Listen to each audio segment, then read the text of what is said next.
What's going on, everybody? Welcome to another episode of Kicking It with Kachi, where we highlight individuals that are really taking the industry by storm. And today, we have the honor, the pleasure, and distinction of sitting down with none other than Calvin Stanley. Calvin Stanley, thank you so much for coming in and kicking it with me, man. Like, really appreciate you taking your time out today. Yo, thank you so much for having me. So before we get into like your whole process and how you got into what you do, you have a few names. You have a few alter egos, monikers, I like to call them. So I Yeah. kind of do want to get the story behind these monikers. So you have Calvin Stanley, right? You got Celestial Shadow, and then you have DJ Dark Spell. So what are all these names encompassing, and what do they mean to you, and how do they fit as puzzle pieces to the overall picture that you're trying to draw here? Yeah, I love that you said that because like puzzle pieces is actually exactly how I think about the music when I make it. Like every like instrument, it kind of fits in like its own piece, you know? And like even when like I was just recording on Wednesday and I was showing this guy one of my songs and he was like, "Oh, like I don't know about like the rhythms." And I was like, "Nah, trust me. Like once I layer the other instruments in, it's gonna hit different." So it's like, yeah, puzzle pieces. But Yeah, yeah, nice, nice. it's just like I'm just passionate about music, man. So like I started like making music myself, like playing guitar and drums and bass and whatnot. And I used to be called $1 Million Lounge. That was like my first band. Um, Played a lot of shows and then like took a break when COVID hit, pretty much. And during that time, I kind of got like into making beats and raps. So that's how like DJ Darkspell started. And like I just like produced for like Global Guillotine Association, which is like a project with me and my friend Vinny. He Right, goes by right. Vinny Canoli. Um, and he's a designer at Converse. He does like all the album art. Like we have a clothing brand together also. But like back to the music, like uh yeah, GGA, Dark Spells, $1 Million Lounge, and then now Celestial Shadow is like the thing that I'm like most focused on and like most serious about. So that's kind of like trying to be like psychedelic rock, but like with like poppy elements. We used to call it baller pop. Like that's what Yeah, yeah. like the originators of baller pop. That's what we used to say about ourselves. Because like we're trying to be smooth, like smooth playing it, but also like want to make people move. But Right, like we're not right, using right. distortion, but we're trying to get people to move like they like moshing in a metal show or just dancing or chilling, like whatever you want to do. Like, that was the whole point of the lounge too, to be like, you're just chilling, like smoking, like dancing, having a good time, just like good vibes, good energy. PMA, shout out Bad Brains. And as you sort of pivot through all these different eras of yourself, when do you feel like this is a progression of yourself, or do you think that these are just different interests that you were attached to at the time? Where some may say this could be a Hendrix Future Pluto situation, or it could be like Kanye going from Dropout to Graduation to Late Registration to Yeezus and all that stuff. So which sort of side of the coin do you find yourself falling onto on looking at your journey thus far? So I always try to be like pretty experimental. Like I always try to like train my mind to think like a little differently than like what would be obvious. So like, and I wanted to do that for like rhythms, and I want to do that for like melodies and like whatnot. Like I want to go places where people don't necessarily go. So like when I'm Right, playing right. guitar, like I use a lot of jazz chords. Like I'm very inspired by jazz, but I still present it in like a psychedelic rock kind of way. Um and yeah, but with like the raps and stuff, like, so I don't know, I feel like pretty different from everyone else, because like I've been like kind of building up this music for like 5 or 6 years, but haven't like had a good way to record it until recently. And I got connected with some pretty cool people, like some Grammy winners, and like it's really cool like working with them.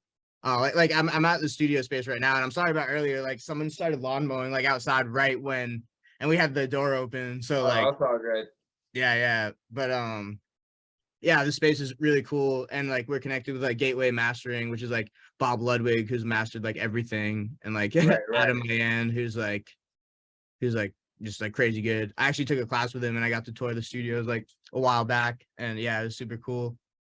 And then Um, what do you kind of feel like the instrumentalist version of you? You know how to play guitar, you can play drums, you can play bass. How has that elevated your game, and how has that sort of added to what people think is now a digital age. You can play guitar on a keyboard, right? You can play drums on the internet. But what Yeah, does yeah. your raw talent of having the physical ability of playing the guitar, playing the bass, playing the drums, how has that sort of helped your production style and kind of helped you see new ways to experiment? Yeah, it's super cool, man. Like honestly, like I'm happy I got into drums before I started playing guitar. So Nice. like when I when I played guitar, I and like started writing my own stuff, I like wanted to use like weird like drum rhythms, as my patterns, like my strumming patterns, Yeah, and yeah. just like do like really percussive stuff with my guitar. Um yeah, and like I was also like a tuba player, like so I played a lot of tuba, did a lot of things, like played at Obama's second inauguration, which was Oh sweet. wow, nice. Yeah, yeah. And so I'm just like really in it for the bass lines, a good bass line. Yeah, So yeah. like that's also crucial in like my songwriting, and like I'm trying to get the guys to like turn it up in the mix because it like I'm like, man, I want the bass line a little louder, like, but I don't know. Working with professionals, like I'm learning to like take their word for it because like the guy I'm working with, he's like, yeah, like the Roots will call me up and be like, yo, like, what should I write here? Like, what should I like Right, put right, in right. this like part? And like the keyboardist was like on SNL, and he also worked at like East West Studios in LA and was there for like the whole Frank Ocean Blonde sessions. And like, Nice, nice. yeah, and like he's also, yeah, like getting copy for like Beyonce and stuff. And like, yeah, just like he was I there. So would it's like say cool to be like connected, like, because I'd never had that. I was always by myself. Like, I was in my right, room right. for like 13 hours, like on my like after school, or I mean like on the weekend, and like, just like trying to hash out a song, like trying to write something. And like I Right, had right. one like blue snowball microphone and like my school laptop on GarageBand, like, super lo-fi. Right, That's like exactly. all pretty much all I have. And then like I moved up to the garage, and now I have like a real fucking studio that I can, work at. I'm sorry, I don't know if I'm like allowed to swear or like, Oh no, you're fine, you're fine. But I okay. mean, to speak to that enthusiasm too, like, do you feel like you kind of made yourself more prepared? Do you feel shocked, surprised, or is it sort of inevitable? You kind of feel regular in this new space that you've been sort of grinding in your own mental space, your own bubble, and now being access to the resources and the tools and the people and the connections that is just going to take the thing that you've been working on so long for so much farther. Yeah, dude, honestly, like I just feel so blessed, like, because I've always heard like you're supposed to like work towards something and work towards Right, what right, you right, want without like any expectation of the end goal. You just do it because you love it, you do it because you're right, passionate right, about it. right, Like, so that's kind of like what it was for me. It's like I just really love playing music, and like even in the studio, I was like, I don't know anything about sound engineering, just like put me in whatever room and tell me what like to play, and I'll play, right, right. like that kind of thing. But like, so I'm like, it's really cool, like having other people see the vision, and like other people also giving ideas, and like being like, oh, maybe this doesn't have to be like totally me, because that's how like a lot of songwriters do it. Like there's a lot of people writing these songs, not usually just like one person or Right, just a right, couple right, people. right. Yeah. So yeah, And honestly, now just super thankful. Yeah. to speak to that, just isn't I wasn't able to find a lot of music by you, a lot of production by you that I can just look up. I'm usually pretty good at stalking the people that I bring onto the show, but unfortunately I wasn't able to find so much of you on social media. Is that really is that a choice, or is that just a byproduct of your persona and where you don't really post as much, you don't show as much online because you're just so busy working in the real world? Yeah. No, I just like to play it low. Like I don't really like want to like be like, oh, like, like check this out, unless it's something I'm like super pumped about. And it's like Right, right, I'm also doing a lot of different things. So like I took a break from music to like work on a clothing brand, and like I got into screen printing. So like I was like focused on that, and then like, yeah, then I got like back into music, and like it's just kind of crazy because I did not think I was coming back. Like, right. so like a lot of my stuff is like older. Like I didn't tell you about $1 Million Lounge, Yeah, because right. like because like yeah, I always like didn't want you to look it up, but it's out there. It's on Spotify, Apple Music. If you look it up, Pinwheel's the EP. But it's like there's songs from there I'm gonna take for like my real like new album. So, and like Right, I guess right. I'll drop some info on that. So my first album is actually like my first official album with Celestial Shadow is going to be called Two. So it's actually the second album. So it's the Okay. newer songs that I've written. And then my second album is going to be like The Dark Prince, which is going to be like my older songs, but like revamped, and like, with new energy, and like with all these professionals that I'm working with to like, hopefully put it on the map. But like I do, if you want to check out my stuff, I have like you look up Calvin Stanley solar powered demo tape, that's Okay. like on Bandcamp, or like DJ Dark Spells on SoundCloud.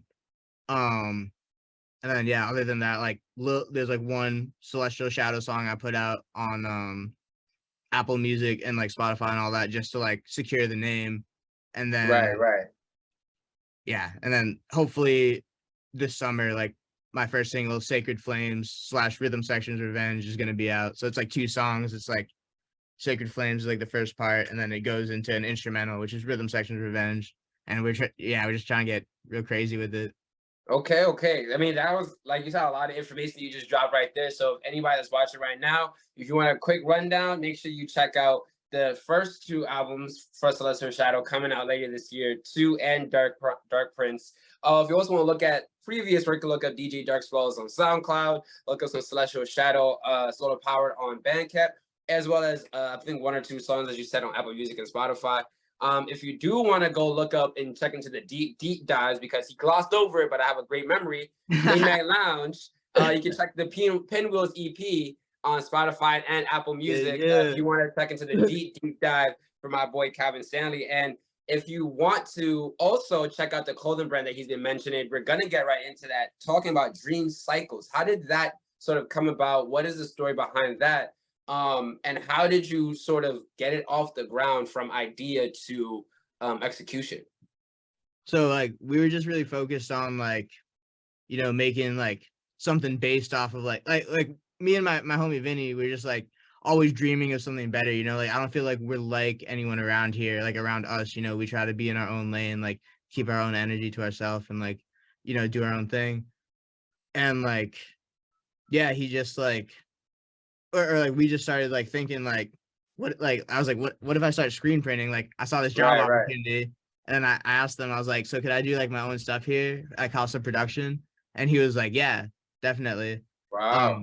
So they'd like after like work some days, me and him would just post up at the place, like everyone would leave, like, and I'd just like screen print like our stuff. Right. And then yeah, then we just like dip and like we'd grab some beers across the street too, because there's like, a convenience store and like Right, you right. smoke Nice. up too. Like so it was like chill, but like yeah, now I have like a homie that like screen prints, so like he's gonna help me with that. But like, the foundation of Dream Cycles was like, dreaming of something and like really trying to go for it and achieve it and like make it your own. And try to, yeah, just follow your dreams, like be happy, like not everyone is happy working like a 9 to 5 office job or whatever. Like, Right, right, someone right. like you're like you're out here hustling, like you're like, doing something really beneficial for like people like me who's like I have not done an interview in like years and like about music and like yeah, I was just like super thankful to like, get this opportunity and that, you're willing to do this with me, man. I mean, honestly, like I said, it's a show where I try to highlight dope individuals. And one really dope thing that I believe a lot of people should know about your brand, Dream Cycles, is that during the 2020 Beyond protests, you guys actually created shirts, created apparel, and donated 100%. Granted, those from the business side of me is like that's a dumbass idea, but but the altruistic side of me is like that is phenomenal, right? Because you, one, don't really see a lot of brands that speak to issues like that, and two, you don't see a lot of brands that would donate all of the profits. It'd probably be about 60 or 40 or $1 for every shirt that was sold, but 100% of profits as a truly fundraising effort for people on the ground in your local community. I definitely feel like people should check that out. So I don't know if the shirts are still available, but everyone watching this, you guys pass the shirts and still support this brand, because honestly speaking, you guys are doing amazing, and you guys are also providing a space, if I'm not too mistaken, for other people to create music, create branding, and also work with them. So how did you guys also develop the network you guys have in Portland, Maine, to sort of also utilize your platform? So like I met a lot of people playing shows initially, just reaching out to places and like, people have been super nice to me and like super accepting of my music, which is like really cool. And like, like a lot of people respect it, which is like what I dig. It's like I don't care about being famous, like having enough money to live would be great. If I could just live and like just focus on being creative instead of working my Right. 9 to 5 job, like that would be pretty lit. But like yeah, I just Sorry, what were we on again? Like, Oh no, I was just speaking to like just more experience on connecting with people in Portland oh and yeah, yeah, utilizing the yeah. platform. Yeah. Yeah, so yeah, like I said, like it just like happens. Like I think if you're like passionate about something and you really love something, like you should just pursue it with faith and like, move in ways and be like super serious about it. Like I sacrificed a lot. Like people don't see what I sacrificed, like, but that's like the time I put aside. Like I was working all day and then going to the studio all night, and like just to practice and like, yeah, like just living like, and I was like, I don't really care. Like I just want to develop it. I want to like have something, put it out. Like if I put it out and it sounds great, I can fucking die the next day. And it's like, Right, whatever, man. right. If I put that and people remember that for centuries, like then like my life's purpose is complete, like that's what I would love.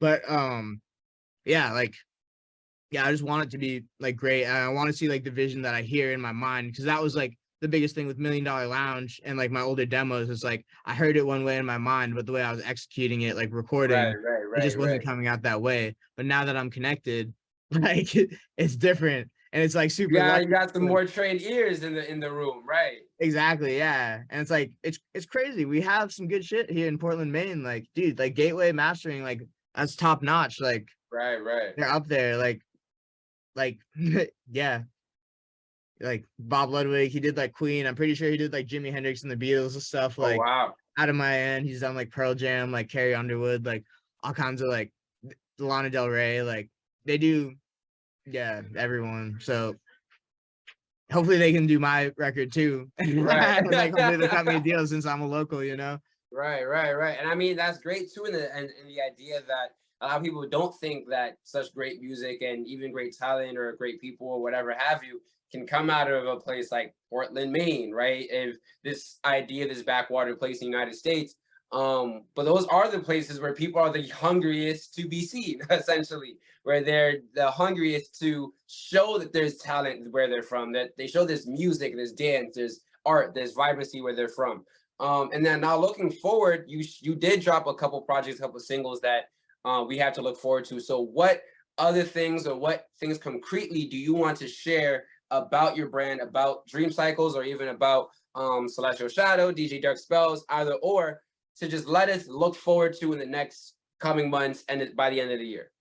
Yeah. So I do have like a lot of music that's just unreleased, like, that I just like have in the vault. Cause it's like, it's always like a matter of like perfecting it, like you just never think it's good enough. And like, I have like mad friends, like I gotta shout out my boys in Flower Shop too. Cause like, Right, right, they're like, Monduro, Rody, THT, Expo, like all those guys, Zay Hefe, like they're all killing it. And like, they really want to do something too here in Portland. And like, we used to play shows together. Like we booked a show at Space Gallery for like the $1 Million Lounge EP release, which was huge for me because I was like, man, like Space Gallery, like, I used to go to right, right, shows right, there. And it's right. like now it's like, and now I'm playing at like all these like weird like local bars, like tearing it up inside like a local jazz bar or something, like, Nice, nice. like jumping in off like my amp or whatever, like at the end of the song, like, and then like going somewhere like Space and just like having like rappers open up for us and like Right, right. it's like lit and like people are having a good time, and then like we just come in with some like dancey like vibey stuff, and like I don't know, it's just cool and like fun vibes. And like I got the idea because I saw like Rat King, have you ever heard of Yeah, them? right, Like right, right. Wiki and Yeah. Hawk and Sporting Life, yeah. Like I saw them open for Animal Collective, and I honestly only went to see Rat King, but like that gave me Okay. the idea. Like I want to get like rappers opening up for like my band too, because I think that'd be Right, sweet. right, right. And And you yeah, kind of do bring a different, diverse crowd out. You have people that would be into one or either of the music, and the other side will be able to introduce to the music they probably didn't come out to. So exactly, you're exactly. creating a whole mosh podge of people and interests and ideas. Um, Now I know, when we get into this little back and forth, I know you're getting comfortable, and I can ask you some little more personal questions, like whoever's watching this can get to know you a little bit better, right? So, what is a favorite pastime of yours or a hobby of yours that people generally don't know about you off first glance, or don't think that you would be into off first glance? Hmm. Like honestly, I guess just like pursuing knowledge and like spirituality. Yeah, Like yeah. that's like something that's been like really big on me for like the past few years. And like, cause I got away from all of that. And like, I was into doing like all kinds of other things. And like, then I got into spirituality, and like I started like fasting, and I was like, Right, whoa, right, man, like this feels like I'm on drugs too. Like, right, right, like, and like, so I did like recently, like for my first time, like I did like a 5-day fast, and like I drank water, like plenty of water. right, right, right, Because I heard about like I saw something about like Kevin Gates, like he said he did like a 42-day fast 3 times. So right, I was right, like, wow, that's crazy. And like I guess the body can go like 2 months like without food or whatever. Like, right, right, but like I was like, yeah, I'm just gonna go until like it like really hurts and I feel like awful. And like, I felt like I was called to do it because I never felt hungry during like that time. right, right, Which was cool. And it was just like, yeah, it was my mind. Like I was able to answer a lot of questions I was looking for the answer for. And like it made me think, there's so many people in this world that don't have food, that don't have water, that don't have shelter. Like my dad right, grew up in a right, mud hut in India, like, and he like worked his way to America, and like he didn't even come to America until I was 2. And like now he's doing like pretty good for himself. And like, you know, like I just want to be successful too. Like that's really what it boils down to. And do you think that the getting in tune with your spirituality, your own theology, do you think that kind of also breeds into the music, making you a little bit more clearer? Or do you feel like with a lot of people, as we saw, fans of Eminem, fans of Chance the Rapper, fans of other people that are saying they sound better when they're on drugs or when they're doing this, but for you personally as an artist, do you feel like it's made you clear and made your music better and made your art better? Yeah, definitely. And like, like when I say like spirituality, like I also say in like other religions, like I'm into all kinds of different religions. And like, Right, right, right, just because like I like the stories and the foundations. And it's like I'm from India, so like I kind of like got into Hinduism, and I thought the stories were beautiful. And they're also like some of the first like things like written in Sanskrit, like on right, right, tablets, like that people like ever like found, like stories, and they were poems too. They're epic poems, like the Ramayana and the Mahabharata, which are like really cool to get into. But like, right, right, and like I don't know if you've heard like Makami and the God Fahim, but they right. have Okay. that song Tell Us About the Bhagavad. And I was like, oh, like was like, what was that? So I was like, Bhagavad Gita, and it was like a book. It's the musical war that's like in the Mahabharata. And it's like it's kind of crazy because I was like working, and I was like about to record. Like it all just happened so fast. Like I just felt like, oh man, I need to do this single. Right, right. Um like now, like this feels like I feel like I'm ready for it. And like I happened to like go back to it, and I was at the Bhagavad Gita. Oh, wow. Yeah, so it's cool. I just feel like I've been seeing a lot of signs. So it's like, you got to listen to the higher vibrations, like in your body, like listen to the positive things, like telling you good things, like don't Right, listen to the right. negative, like telling you bad, trying to destroy you and break you down. Like, you know, I feel like I'm seeing things now because I was like, man, I'm 27, and so many of my favorite artists like died at 27. Right, I right, feel like right. I'm just like getting to where I've always wanted to be now at Right, 27. right.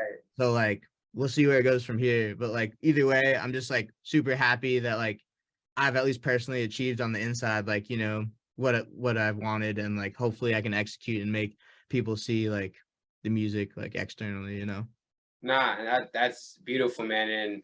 And the last question I wanted to ask to conclude the interview, and I can tell that you're a person that thinks very deeply about both you presently and you in the future tense. So this may be a pretty easy question for you, but I know people watching my show often are also pursuing their own passions and they're going through their own journey. So you going through your personal journey right now, rediscovery of self-expression through your art, what sort of gems and what sort of lessons did you learn that you wouldn't mind sharing to the audience right now?